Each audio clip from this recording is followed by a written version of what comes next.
Indonesia ini satu, ya. Khusus Islam dibagi dua, ada umat ijabah, ada umat dakwah. Umat ijabah itu yang sudah oke untuk berislam se-Islam-Islamnya. Lah umat dakwah adalah umat yang harus ditarik pelan-pelan menuju ke Islam. Nah kalau ini dipotong di tengah, kemudian dia dijadikan musuh, maka komunitas Indonesia itu akan rusak. Tidak bisa tidak rusak. Nah di sini bedanya faqih dengan mursyid. Faqih itu di sini dia bergerak ilmu fikih haram atau halal.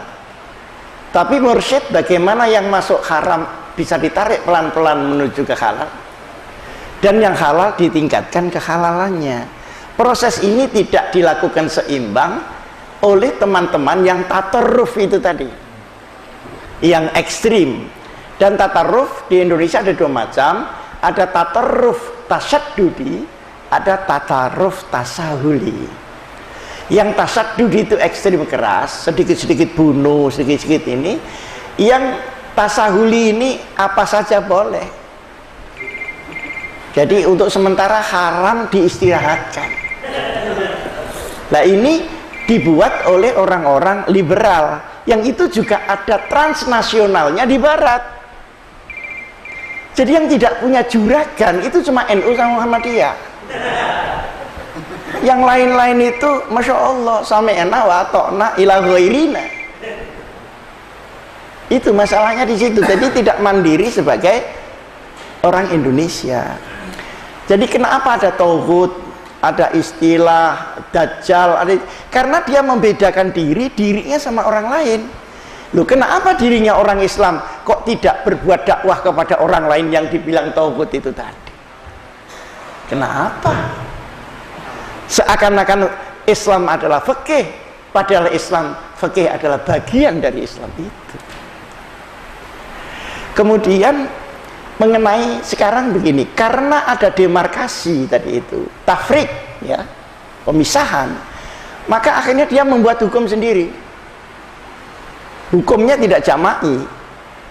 Misalnya karena dia tauhid, maka saya nyatakan perang kepada dia, kan begitu ya. Nah padahal siapa yang berhak mengumumkan perang? Karena perang itu mengubah hukum. Yang mestinya membunuh itu harus kena kisos, ketika perang membunuh ini merasa mendapat pahala dari Allah Subhanahu wa ta'ala. Siapa yang mengubah status? Siapa yang punya hak? Apa masing-masing orang bisa menyatakan dirinya perang sehingga fikihnya dibongkar? Oleh karenanya orang-orang ekstremis ini biasanya anak-anak yang santri sudah kelewat, kiai belum nyampe. Jadi baina in between.